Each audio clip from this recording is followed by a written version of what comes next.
Hi అండి, welcome back to our channel. నేను మీ మాధవి మల్లేష్. ఈరోజు రెసిపీ కూరమీను చేపల పులుసు. ఇలా చేసినట్లయితే చాలా చిక్కగా వస్తుంది, అలాగే టేస్ట్ కూడా చాలా బాగుంటుంది.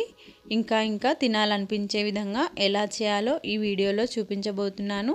స్టార్టింగ్ నుంచి ఎండింగ్ వరకు కంప్లీట్గా చూడండి. నచ్చిన వాళ్ళు లైక్ చేసి సబ్స్క్రైబ్ చేయండి. ఈ కూరమీను చేపల పులుసు తయారీకి 1 kg వరకు తీసుకున్నట్లయితే దీన్ని మొత్తం క్లీన్ చేయగా 750 grams వరకు పీసెస్ వచ్చాయి. ఇలా వచ్చిన వాటిని కడిగిన చేప ముక్కలన్నీ అదే బౌల్లోకి వేసుకోవాలి. ఇలా వేసుకొని 1/2 teaspoon ఉప్పు, 1/2 teaspoon కారం వేసుకొని బాగా కలుపుకోవాలి. ఇలా ఉప్పు కారం వేయడం వల్ల ఈ చేప ముక్కలు చప్పగా కాకుండా టేస్టీగా ఉంటాయి. ఇలా కర్రీ చేయడానికి ఒక 20 నిమిషాల ముందు ఇలా చేసినట్లయితే టేస్ట్ చాలా బాగుంటుంది.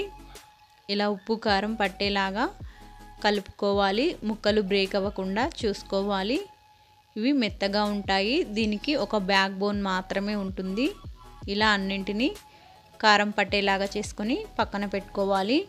ఇప్పుడు వేరొక కడాయిని తీసుకొని 1.5 స్పూన్ వరకు ధనియాలని, 1/2 teaspoon మెంతులు, 1/2 స్పూన్ జీలకర్ర, కొద్దిగా స్పైసెస్ని యాడ్ చేసుకోవాలి.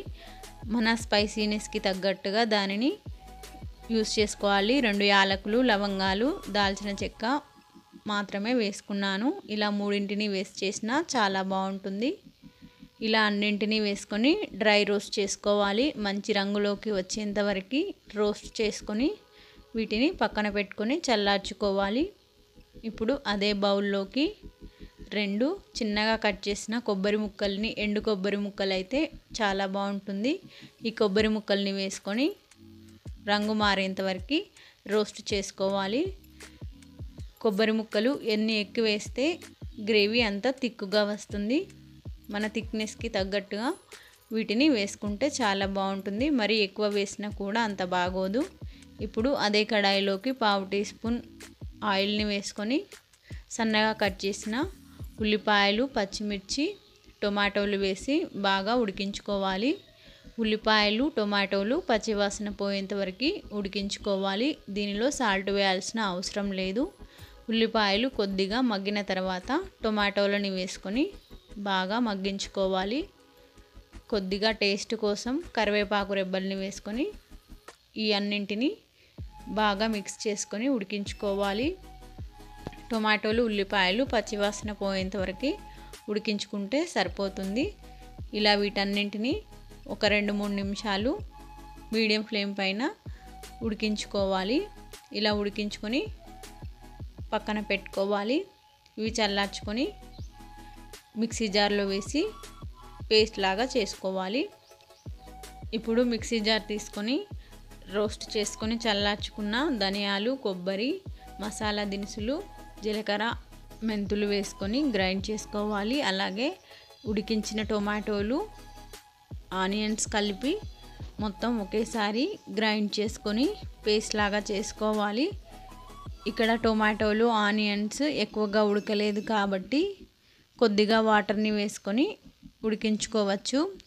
ఇప్పుడు వెడల్పుగా ఫ్లాట్గా ఉండే చేపలు ఫ్రై చేయడానికి ఉంటుంది కదా, అలాంటి బౌల్ పెట్టుకొని 1.5 స్పూన్ వరకు ఆయిల్ని వేసుకున్నాను. 1/2 teaspoon జీలకర్ర, 1/2 teaspoon ఆవాలు వేసి ఫ్రై చేసుకోవాలి. ఇవన్నీ ఫ్రై అవుతుండగా 2-3 కరివేపాకు రెబ్బల్ని వేసుకొని ఫ్రై చేసుకోవాలి. ఇలా కరివేపాకు వేయడం వల్ల మంచి ఫ్లేవర్ వస్తుంది.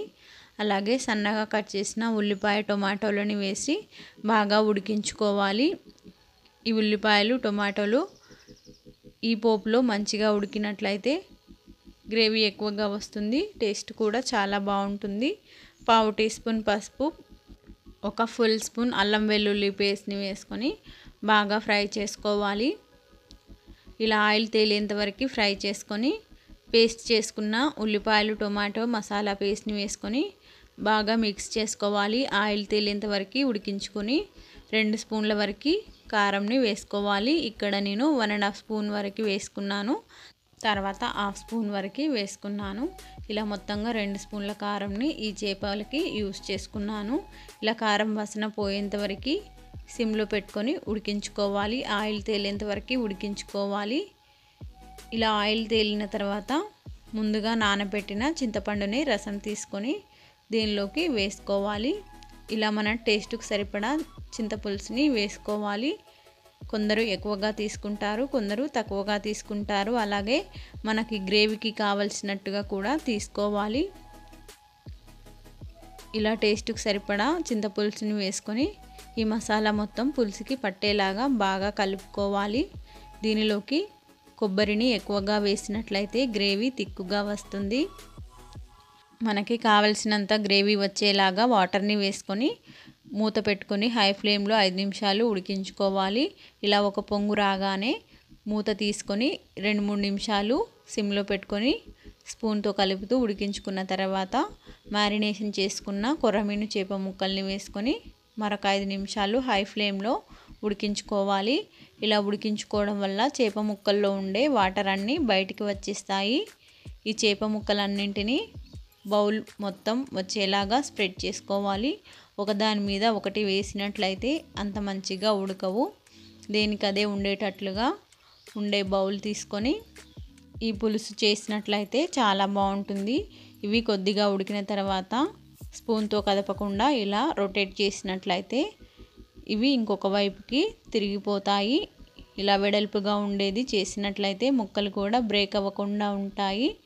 మన టేస్ట్కి సరిపడా ఉప్పు కారంని వేసుకొని చింతపులుసును కూడా వేసుకొని చేసినట్లయితే చాలా బాగుంటుంది.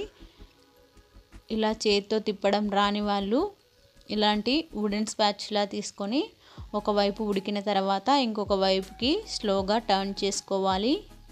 ఇలా రెండు వైపులా మంచిగా ఉడికినట్లయితే ఈ కొర్రమీను చేపల పులుసు చాలా బాగుంటుంది. ఇలా ఆయిల్ తేలేంత వరకు ఉడికించుకొని ఫైనల్గా కొద్దిగా కొత్తిమీరని వేసుకున్నట్లయితే చాలా బాగుంటుంది. ఈ కొత్తిమీర కూడా ఈ కర్రీలో కలిసేంత వరకు బాగా కలుపుకొని స్టవ్ని ఆఫ్ చేసుకొని సర్వింగ్ బౌల్లోకి వేసుకొని సర్వ్ చేసుకోవడమే.